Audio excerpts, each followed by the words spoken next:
This is Secular Founding Period History, and my name is Tony Messina. America's Lost History and American Slavery, 1776 to 1865. The illustration you see here, the peaceful United States anti-slavery era timeline, 1769 to 1831, actually existed. You see it before you here in the chart. We're going to cover 6 of these thumbnails tonight with Jefferson's Opprobrium of Slavery, and the other thumbnails will be filled in as time goes on. American Slavery by Tony Messina. Part 1, The Opprobrium of Slavery with Jefferson's Anti-Slavery Timeline. Part 2, Letters and Writings with 10 of Jefferson's Anti-Slavery Letters. Part 3, United States Slave Era, 1776 to 1865 with the United States Slavery Timeline. Jefferson, The Opprobrium of Slavery, Part 1. Opprobrium, harsh criticism or censure, the public disgrace arising from someone's shameful conduct, an occasion or cause of reproach or disgrace. This is Jefferson's Anti-Slavery Timeline, 1769 to 1826. We're going to fill this timeline in. It's coming up. First, I'm going to point out that in Jefferson's day, he participated in the disposition of no less than 3 different major social issues. 1, he separated the kingly government from our own, which he helped found legally, from Rex to Lex. 2, he separated the church from the state in Virginia, which he helped define legally with Madison's help. 3, he also attempted to legally remove slavery from our country, and this is what we will be talking about in this presentation. Alright, the legend at the bottom. The green line shows Jefferson's time in public office, 1769 to 1809. Then we have the little red line, shows the period of time that he was in France. When you put it up on a timeline like this and you illustrate it where you can see what's going on, it's just kind of interesting to see that he was out of the country conveniently with John Adams when the federal Constitution was written. That's a very interesting thing. It's too bad that he wasn't here when the federal Constitution was written. We could see what he had to say about things like slavery and such. Alright, what I'm going to show next begins the 6 actions, Jefferson's direct efforts to put an end to slavery. I'm going to start with the first one. We're going to go through all 6. Number 1. 1769, Jefferson appealed to the king for the emancipation of Virginia slaves. Is this for real? Did Jefferson, as a subject of the King of England, not even an American yet, actually appealed to his king for the emancipation of Virginia slaves? That's kind of astonishing. Let's look at the next slide and talk about it in a little more depth. In 1769, Jefferson was floating in an ocean of colonialism. Okay? For him to be thinking about putting an end to slavery, America didn't even exist yet. Who was he putting an end to slavery for? Certainly the king didn't want to do that. That was something that the king would want to perpetuate. He appealed to him anyway. Okay? Keep in mind, he didn't have any idea America was down the road. This was 4 years prior to the Boston Tea Party, and 7 years away from the Declaration of Independence, and 20 years from the federal Constitution. Why on earth was Jefferson doing this? For his health? For his wealth? For his selfish interests? For his patriotism to England and its king? For his patriotism to a country that does not yet exist? Or was he simply doing it for the interest of the slaves and the moral character of his pre-American colonial homeland? Keep in mind that had things gone Jefferson's way, he too would have had to, in fact, free his slaves. He had to know this fact clearly. This example shows us that when, in 1769, 7 years before the Declaration of Independence, Jefferson entered public life as a young 26-year-old member in the Virginia House of Burgess. He began his career as a social reformer by an effort to secure legislation permitting the emancipation of slaves in Virginia. Jefferson says, "In 1769, I became a member of the legislature. I made one effort in that body for the permission of the emancipation of slaves, which was rejected. But the representatives of the Crown sought to direct our labors in subservience to the mother country's interest, and the royal negative closed the last door to every hope of amelioration. In the first or second session of the legislature after I became member, I drew on this subject the attention of Colonel Bland, one of the oldest, ablest, and most respected members, and he undertook to move for certain moderate extensions on the protections of the laws of these people. I seconded his motion, and as a younger member was more spared in the debate, but he was denounced as an enemy to his country, and was treated with the grossest indecorum." Number 2. Jefferson added prohibition of slavery language to his fair copy Constitution. Keep in mind that Jefferson did in fact actually write a constitution that had prohibition of slavery language in it, despite its disposition. It also contained private gun ownership language along with language that gave women more rights. It did away with progeny laws. This, in fact, Jefferson wrote at or before the time of the Declaration of Independence. He already had the idea that slavery should be done away with, and he put it in his Constitution for Virginia. In 1776, Jefferson's attempt at composing a Constitution for Virginia, in what he called his fair copy, he wrote, "No person hereafter coming into this country," meaning 1776 Virginia, "shall be held within the same in slavery under any pretext whatever." It should be noted that the version of the Constitution of Virginia that ended up being adopted was written by George Mason, and it contained no anti-slavery language. Other facts include Jefferson's fair copy Constitution for Virginia had pro-women language, along with a clause regarding private gun ownership. Number 3. In 1776, Jefferson added anti-slavery language to his rough draft of the Declaration of Independence. In Jefferson's rough draft of the Declaration of Independence, he slanders the King of England with both disgraceful and insightful language, teaching us that slavery in America was the King's doing until 1776. Unfortunately, this language was removed prior to its adoption. We have to go back again to 1776 and find his words bashing slavery in his rough draft of the Declaration of Independence. Some of the clauses were intolerable for the other members of Congress, who would eventually remove them before the document was adopted after being debated on the floor in front of Jefferson. His anger over the butchering of his masterpiece was sensed by Benjamin Franklin, who attempted to comfort Jefferson. Within the rough draft, we find one particular clause that was removed very much critical of slavery. Jefferson writes, "He, King George, has waged cruel war against human nature itself, violating its most sacred rights of life and liberty in the persons of a distant people who never offended him, captivating and carrying them into slavery in another hemisphere, or to incur miserable death in their transportation thither. This piratical warfare, the opprobrium of infidel power, is the warfare of the Christian king of Great Britain, determined to keep open a market where men should be bought and sold." He has prostituted his negative for suppressing every legislative attempt to prohibit or restrain this execrable commerce, and that this assemblage of horrors might want no fact of distinguished dye, he is now exciting those very people to rise in arms among us, and to purchase that liberty of which he has deprived them by murdering the people on whom he also obtruded them, thus paying off former crimes committed against the liberties of one people with crimes which he urges them to commit against the lives of another. In every stage of these oppressions, we have petitioned for redress in the most humble terms."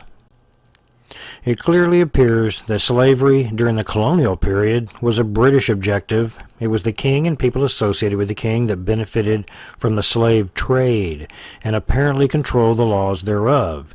It would appear that the colonists did perpetuate the slave trade, but it was begun by England, not the colonists.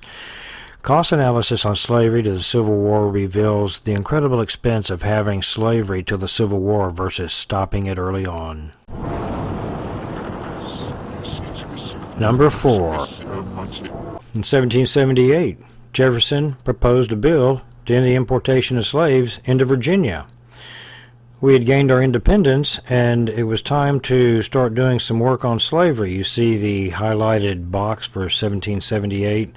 That was a successful attempt on Jefferson's behalf. Finally a success. After 9 years of trying, Jefferson passed a bill to end the importation of slaves to Virginia. This bill passed with no opposition. Here we have a reference from his autobiography wherein he says regarding slave importation in Virginia history, the business of the war pressing constantly on the legislature, this subject was not acted on finally until the year 78, when I brought in a bill to prevent their further importation. This passed without opposition and stopped the increase of the evil by importation, leaving to future efforts its final eradication. What he tried to do in 1769, he was finally able to begin to do 9 years later after the adoption of the Declaration of Independence, and the disposition of slavery became an issue for us to deal with. The words without opposition are here for us to see. If slavery was ever going to end peacefully, it would have been possible at this point more than any other time in the future. To not put an end to it now only makes it harder to do any other time down the road, as over time it only increasingly becomes more entrenched. Number 5. Okay, 1784, Jefferson added a slavery prohibition clause to the Northwest Ordinance. As a member of the Continental Congress in 1784, Jefferson was responsible for the rough draft of the Northwest Ordinance, wherein he placed anti-slavery language into it. So technically speaking, Jefferson did, in fact, put an end to slavery right here in a section of America. Jefferson was the original author of a document titled the Northwest Ordinance. This document was begun in 1784 but not finished and adopted until 1787. In 1784, Jefferson began work in this piece of legislation under the Articles of Confederation as an elected official in the Continental Congress, a document that would outline what would and what would not be allowed in the newly acquired territory states around the Great Lakes. Jefferson writes, "There shall be neither slavery nor involuntary servitude within any of the said states." Number 6. And here we can see that in 1808, one of Jefferson's last acts as president, he signed into law a federal prohibition of the importation of slaves into the U.S. And here, once again, Jefferson is part of attempting to put an end to slavery. As the required 20 years expired regarding the federal importation clause, he signed into law a federal prohibition on the importation of slaves to the U.S. In this example, the 1807 Act by Congress was a comprehensive attempt to close the slave trade. By passing the law in March, Congress gave all slave traders 9 months to close down their operations in the United States. The 10 sections of the 1807 Act were designed to eliminate all American participation in the trade. Section 1 set the tone. After January 1, 1808, it would not be lawful to import or bring into the United States or the territories thereof from any foreign kingdom, place, or country any Negro, mulatto, or person of color with intent to hold, sell, or dispose of such person as a slave to be held to service or labor. The act provided an enormous penalty up to $20,000 for anyone building a ship for the trade or fitting out an existing ship to be used in the trade. In sum, under the law of the United States would make money from the sale of confiscated ships and the large fines imposed on anyone involved in the trade. People informing on those who violated the law, as well as the crews of naval ships that seized traders, would also share in the proceeds from the sale of the seized ships. Okay, this depiction shows the 30-year span between Jefferson first putting an end to the importation of slaves in Virginia, and then as president he put an end to the importation of slaves into the United States. 30-year span. Okay, in this illustration, I'm pointing out that Jefferson spent his whole political career, 40 years, doing something about slavery. He bookended his career from beginning to end with issues of slavery. The Opprobrium of Slavery, spanning 40 years, a total of 6 attempts to include anti-slave language into legal documents, with 2 of them before American independence and 3 were actually adopted. Jefferson worked his entire public career from beginning to end trying to put an end to slavery. Here you see the 6 things that Jefferson did to try to put an end to slavery. These are the 6 documents that Jefferson took part in, but he was only successful with 3 of them. 3 documents prohibit slavery, while 2 of them prohibit the importation of slaves, and while 1 condemns slavery as it slanders the king. And what I've done here is I've taken the information out of the thumbnail and replaced it with the actual act that each thumbnail was about. And I've numbered them for clarity and discussion, okay, in the following pages. Okay, what more proof does a person need to clearly see that Jefferson was well on the side of legally ending slavery? He had a hand in both state and federal prohibitions on both slavery and the importation of slaves.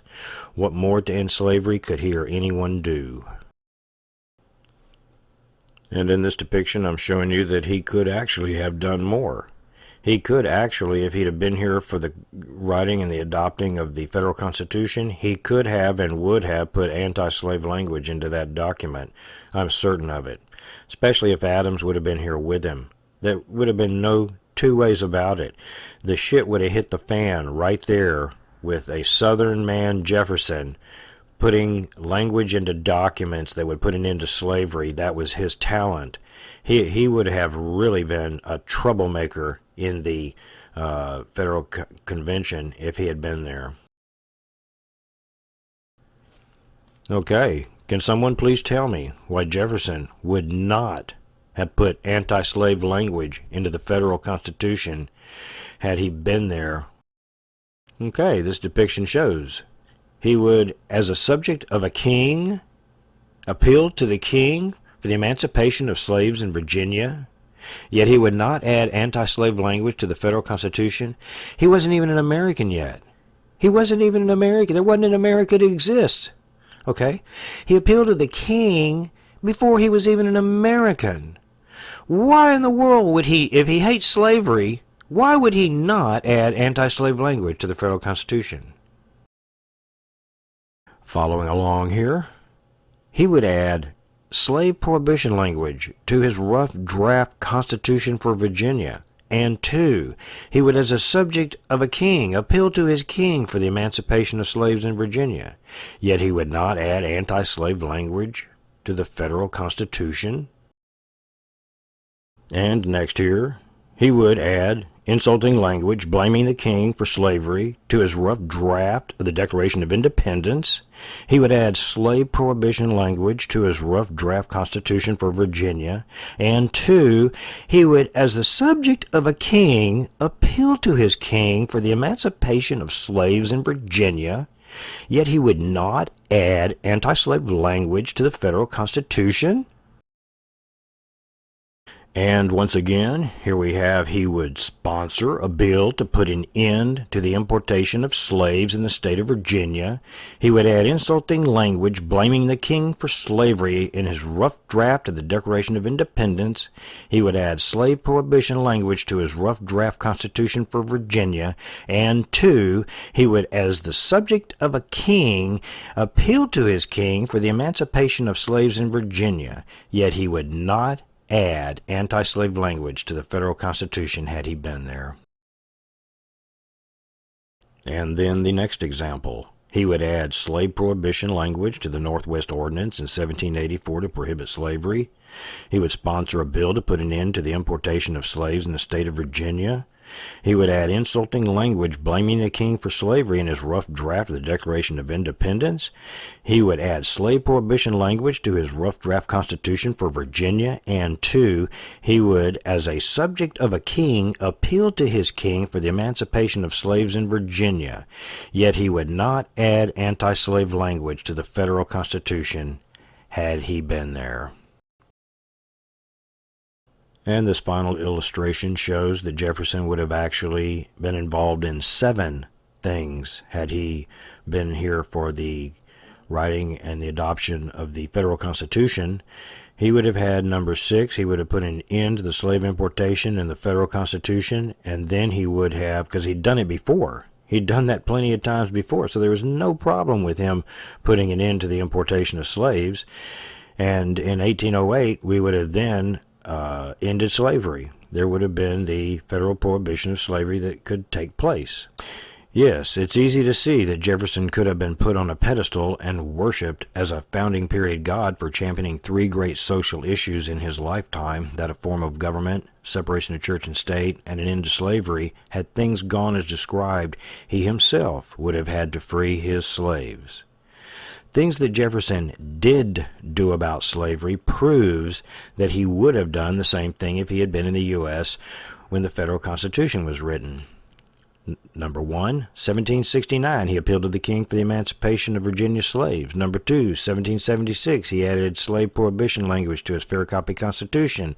Number 3, 1776, he added anti-slave language into his rough draft of the Declaration of Independence. Number 4, 1778, he proposed a bill prohibiting the importation of slaves into Virginia. Number 5, in 1784, he added slave prohibition language into his Northwest Ordinance. 6, in 1787, he would have prohibited the importation of slaves into the U.S. for the next 20 years. And then number 7, in 1808, if he was elected president at that moment, he would have been the one to sign the federal law prohibiting slavery in the U.S. And then he freed his slaves. That's the way it should have gone. And then, kind of like icing on the cake, 1805 would have been a very serendipitous moment for the cause of ending slavery by using profits made from the Louisiana Purchase to compensate slave owners. This was talked about. To Robert J. Evans, 1819, referring to profits from the Louisiana Purchase buying off slaves from their masters. And to what object so good, so great, and so glorious could that peculiar fund of wealth be appropriated, whilst the sale of territory would, on one hand, be planting one desert with a free and civilized people, it would on the other be giving freedom to another people, and filling with them another desert. And if in any instances wrong has been done by our forefathers to people of one color, by dispossessing them of their soil, what better atonement is now in our power than that of making what is rightfully acquired a source of justice and of blessings to a people of another color? Reasonings why I think Jefferson in fact would have seen to it that some anti-slavery language was put into the federal Constitution. Number 1, his record. His 40-year record.